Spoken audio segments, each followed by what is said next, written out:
جی السلام علیکم ناظرین، آج ہم آپ کو لے کر جا رہے ہیں لاہور میوزیم۔ اس کی ہسٹری بھی بتائیں گے، اس کی سیر کرواتے ہیں۔ ادھر تاریخی نوادرات ہیں، اور یہ 1894 میں انگریز دور میں یہ بنایا گیا تھا، اور یہاں سکھ دور کی، مغلیہ دور حکومت کی اور برٹش دور کی اور قیام پاکستان کے حوالے سے کافی تاریخی نوادرات اور تصاویر اور پینٹنگز ہیں، اور اس حوالے سے آپ کو اس بارے میں بتائیں گے۔ گندھارا آرٹس کے بارے میں بھی اس بارے میں بتائیں گے انشاءاللہ تعالی۔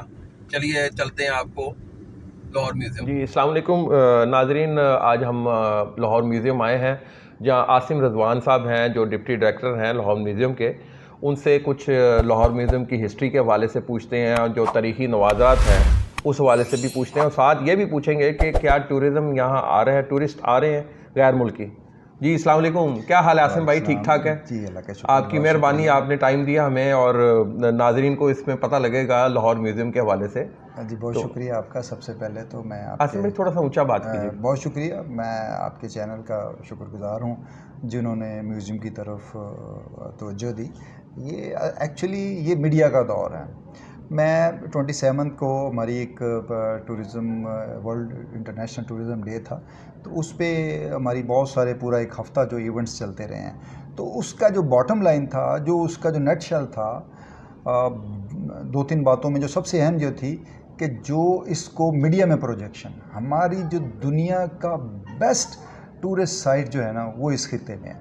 دنیا کی اولڈسٹ سویلائزیشن اس خطے میں، دنیا کی جو آپ دیکھیں اس وقت آپ کو اگر آپ ماؤنٹینز دیکھنا چاہتے ہیں وہ ہیں یہاں پہ، اگر آپ ریگستان دیکھنا چاہتے ہیں وہ ہیں یہاں پہ، اگر آپ سمندر دیکھنا چاہتے ہیں وہ ہیں یہاں پہ، آپ گرین بیلٹس دیکھنا چاہ رہے ہیں، ہریالی دیکھنا چاہ رہے ہیں وہ ہے یہاں پہ، یعنی کہ اور اس کے علاوہ ہماری لاکھوں سال پرانی تاریخ ہے، لاکھوں سال سے یہ خطہ آباد ہے۔ اور اگر دنیا کی تہذیبوں کے بارے میں بات کریں گے تو دنیا کی سب سے جو پرانی تہذیب ہے اس کا تعلق بھی اس خطے سے ہے، وہ مہر گڑھ ہو، اور اس کی جو تقریباً 7000 سے 9000 قبل از مسیح تک اس کی تاریخ ہے۔ اور اس میں اگر دیکھا جائے تو ہم نے دنیا کو چار دیواری کا کنسیپٹ دیا، گھر کا کنسیپٹ دیا، اس ہمارے آباء و اجداد نے دیا، اور ان کو رہنے سہنے کا دنیا کو طریقے بتائے کہ کس طریقے سے رہنا ہے۔ اور اس کے بعد ہمارے پاس اس کے تقریباً 1600 سے 3500 BC تک ہمارے پاس وادی سندھ کی تہذیب ہے، جس کی جو مین جو بڑے جو شہر ہیں وہ ہڑپا اور موہنجو دڑو ہیں۔ اب ان ہڑپا اور موہنجو دڑو کے شہروں میں آپ اگر جائیں، آج بھی جا کے دیکھیں، ویری ویل انٹیکٹڈ سائٹس ہیں، اور وہ جو ہمارا موہنجو دڑو ہے وہ تو ورلڈ ہیریٹیج سائٹ ہے، اور اس میں جو آپ کو تقریباً 5500 سال پرانی تاریخ جو ہے اس کی جو آپ کو نشانیاں ملتی ہیں۔ ہمارے آباء و اجداد نے دنیا کو نہ صرف رہنا سہنا سکھایا، بلکہ آپ دیکھیں کہ زیرو کا کنسیپٹ یہاں سے ملتا ہے، میتھمیٹکس آپ کو یہاں سے ملتی ہے، کاؤنٹنگ سسٹم یہاں سے ملتا ہے، کلٹیویشن سسٹم یہاں سے ملتا ہے، ٹرانسپورٹیشن سسٹم یہاں سے ملتا ہے۔ دے پلے چیس، وہ شطرنج کھیلتے تھے، لوڈو کے دانے ملتے ہیں وہاں پہ، اور وہ جناب میرا تو یہ پختہ یقین ہے اس بات پہ کہ کرکٹ اور بیس بال جیسی دنیا کی معروف گیمیں جو ہیں ان کا جو وجود، جو ان کا شروعات ہوئی ہیں وہ بھی اس خطے سے ہوئی ہیں۔ بڑی خوبصورت بات کی آپ نے، بڑی انفارمیشن دی ہمیں، ہمارے ناظرین کو، ویورز کو۔ اچھا سر، یہ اس کی تھوڑی سی ہسٹری ہمیں بتا دیں۔ لاہور میوزیم خود ایک ثقافتی ورثہ ہے، اس کو مور دین 100 ایئرس ہو چکے ہیں، 125 سال سے زیادہ میرے خیال سے اس کو ہو چکے ہیں۔ اس کے بارے میں کچھ بتائیے گا، یہ بلڈنگ کے آرکیٹیکٹ اور بلڈنگ یہ اس وقت اسی کے لیے بنوائی گئی تھی یا کیا اس کا پرپس تھا؟ برٹش دور میں بنی تھی؟ جی، یہ بیسکلی اس بلڈنگ کا جو شروعات ہیں، اس میوزیم کی جو شروعات ہیں وہ 1855 سے ہو گئے تھے۔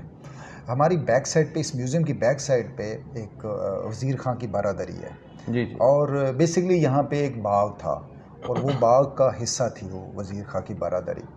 تو سب سے پہلے برٹش گورنمنٹ نے وہاں پہ ایک ایگزیبیشن لگائی تھی، انڈسٹریل آرٹ ایکوپمنٹ کی ایک ایگزیبیشن لگائی تھی۔ 1855 کے بعد ٹولنٹن مارکیٹ بنی 1864 میں، وہ انہوں نے وہاں شفٹ کر دی وزیر خان سے، وہ جو ایگزیبیشن تھی وہ 1864 میں وہاں شفٹ ہو گئی۔ اس کے بعد برٹش گورنمنٹ نے یہ فیصلہ کیا، جس طریقے سے میں نے آپ کو بتایا کہ یہ دنیا کا اولڈسٹ خطہ ہے جی جی اور یہاں پہ دنیا کی قدیم ترین تہذیبوں کے وجود ملتے ہیں، اور انہی وجود جو ہماری سائٹس ہیں، وہاں سے ملنے والی جو نوادرات ہیں، ان کو محفوظ بنانے کے لیے انہوں نے کلکتہ میوزیم اور لاہور میوزیم دونوں ایک ہی وقت میں شروع کیے. اور جو لاہور میوزیم ہے یہ 1890 میں البرٹ وکٹر نے، جس بلڈنگ میں ہم بیٹھے ہوئے ہیں، اس کا سنگ بنیاد رکھا. البرٹ وکٹر جو تھے وہ ملکہ وکٹوریہ کے پوتے تھے، شہزادہ. تو انہوں نے یہ اس وقت فیصلہ کیا کہ یہاں پہ ایک میوزیم ہونا چاہیے. تو یہ جس بلڈنگ میں ہم بیٹھے ہیں یہ خاص طور پر اسپیسیفکلی پرپسفل بلڈنگ ہے کہ میوزیم کے لیے بنائی گئی ہے. ابتدائی دور میں اس کی تھوڑی گیلریاں تھیں، پھر آہستہ آہستہ وقت کے ساتھ ساتھ اس ٹائم سر کتنی گیلریز ہیں اس وقت؟ موجودہ جو اس وقت ہیں وہ تقریباً 20 گیلریز ہمارے پاس آپریشنل ہیں. اور میں آپ کو مزے کی بات بتاؤں، گزشتہ 1 سال میں ہمارے نئے ڈائریکٹر ہیں، نئے تو نہیں، اب تو تقریباً 2 سال ہو گئے ان کو بھی، انہوں نے مطلب کہ ہی was not archaeologist, he was anthropologist and he is a civil servant, grade 20 کے افسر ہیں. تو انہوں نے بے پناہ کام کیا، یعنی کہ دن رات انہوں نے مطلب کہ ٹرو اسپرٹ کے ساتھ کام کیا. اور میں کہتا ہوتا ہوں کہ آپ دور حاضر کے البرٹ وکٹر ہے. جس طرح اس نے میوزیم بنایا تو آپ نے 6 نئی گیلری، یہ it's a big it's a game changer. I mean 6 museum کی نئی گیلریاں بنائی ہیں اور 1 پینی ایکسٹرا گورنمنٹ سے بجٹ نہیں لیا.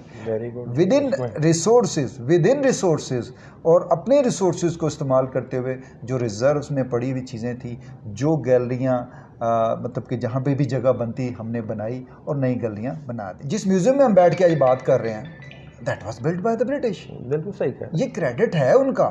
آج میرے میوزیم میں، آج پاکستان کے اس میوزیم میں دنیا کی بہترین نوادرات موجود ہیں، جس میں فاسٹنگ بدھا موجود ہے، جس میں 40,000 سے زیادہ سکے موجود ہیں. 6 گیلریز نہیں بنائی ہیں. اور اس کے ساتھ ساتھ ہم نے اپنا ایک میوزیم ایجوکیشنل پروگرام بھی لانچ کیا ہے، جو کہ تاریخ میں پہلی دفعہ ہی ہوا ہے، جو کہ بہت پہلے ہو جانا چاہیے تھا. میوزیم کا ایک چیز باقاعدہ ہم نے ایک کیلنڈر بنایا جس میں تمام ایونٹس پورے سال کے، مہینے واز، ہفتے واز، ویکلی، وہ سارے ہم نے اس میں اپنے لکھ دیے ہیں کہ جس کی جو ذمہ داری وہ کرے گا. اور اسی طرح میوزیم میں ایک جو بڑی کمی تھی کہ یہاں پہ جو ٹورسٹ آتے ہیں، سیاح آتے ہیں، ان کو رہنمائی کے لیے ایک نقشہ بھی ہونا چاہیے. کیمرہ مین سے کہیں گے جی یہ دکھائیں ذرا نقشہ. تو ہم نے ایک باقاعدہ اس کا ایک نقشہ بھی یہاں پہ لے آؤٹ کر دیا گیا، لگا دیا ہے، تاکہ آنے والے جو ٹورسٹ ہیں ان کو رہنمائی مل سکے. اس نے جس گیلری میں بھی ٹورسٹ نے جانا ہے وہ یہاں سے رہنمائی لے کے اس گیلری تک پہنچ سکتا ہے. اس کے علاوہ ہم نے آپ کی بیک سائڈ پہ اگر آپ دیکھیں تو ہم نے ایک انفارمیشن ڈیسک بھی بنا دیا ہے، جس کا مقصد صرف یہ ہے کہ آنے والے جو ٹورسٹ ہیں ان کو ہم فیسیلیٹیٹ کر سکیں.